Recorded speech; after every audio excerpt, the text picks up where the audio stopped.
ಚೆನ್ನಾಗಿದ್ದೀರಾ? ಕಷ್ಟಪಟ್ಟು ದುಡ್ಕೊಂಡು ತಿನ್ನೋದು ನೋಡಿದೀವಿ ನಿಮ್ಮಂತವ್ರನ್ನ. ಹೋಗು.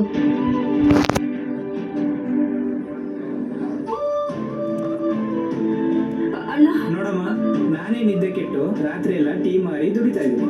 ಅಂಥದ್ರಲ್ಲಿ ನಿನಗೆ ಸಹಾಯ ಮಾಡೋಷ್ಟು ದೊಡ್ಡ ವ್ಯಕ್ತಿ ನಾನಲ್ಲಮ್ಮ. ಹೋಗಮ್ಮ. ಅಲ್ಲ, ಆಗಲ್ಲ, ಹೋಗಮ್ಮ. ಹೋಗಮ್ಮ.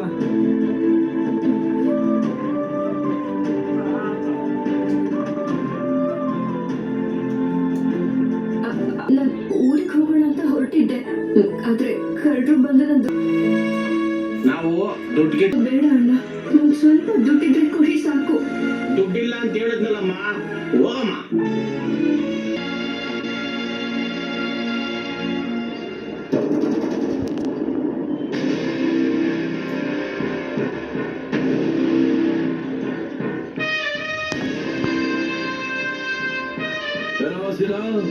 ಇವತ್ತು ಬಡ್ಡಿ ಕಾಸು ಬಂದಿಲ್ವಲ್ಲ ಇನ್ನ? ಅಣ್ಣ, ಇವತ್ತು ಸ್ವಲ್ಪ ವ್ಯಾಪಾರ ಡಲ್ಲಿದೆನಾ? ಇವತ್ತೊಂದು ಸೇರಿ ನಾಳೆ ಕೊಡ್ತೀನಣ್ಣ. ಇಡವೆಲ್ಲ ಬೇಡ, ಇವತ್ತಿನ ಬಡ್ಡಿ ಇವತ್ತೇ ಕೊಡ್ಬೇಕು, ಇಲ್ಲ ಅಂದ್ರೆ ಅಸಲು ಸೇರಿಸ್ಕೊಡ್ಬೇಕಾಗ್ತದೆ. ಹಂಗೆ ಅನ್ಬೇಡಿ ಅಣ್ಣ.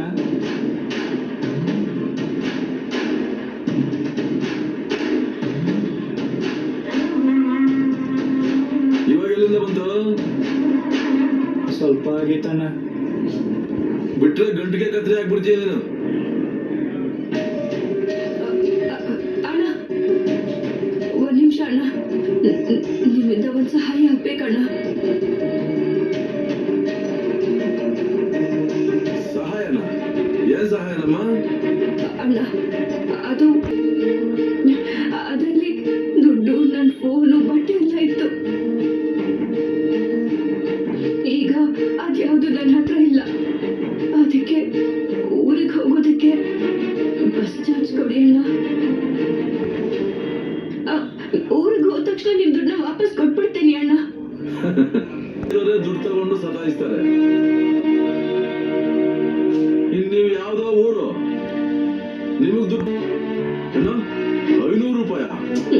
ದಯವಿಟ್ಟು ಸಹಾಯ ಮಾಡಿ ಅಣ್ಣ. ಸರಿ, ದುಡ್ಡು ಕೊಡ್ತೀನಿ, ನಾ ಹೇಳ್ದಾಗ ಮಾಡ್ತೀಯಾ?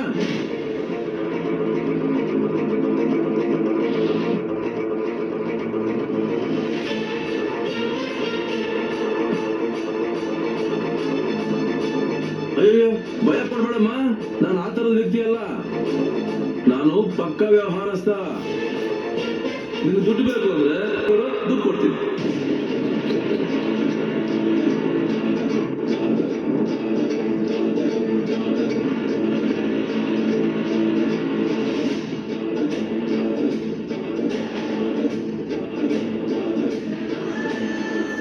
$500 ಅಲ್ಲ, 5,000 ಬೇಕಾದ್ರೆ ಕೊಡ್ತೀನಿ. ಆಮೇಲೆ ನೀನು ದುಡ್ಡು ಕೊಟ್ಟು ನೀನ್ ತಾಳಿ ಬಿಡಿಸ್ಕೊಂಡು. ಏನಣ್ಣ, ತಾಳಿ ಕೇಳ್ತಾ ಇದೀಯ? ತಪ್ಪಲ್ವಾ?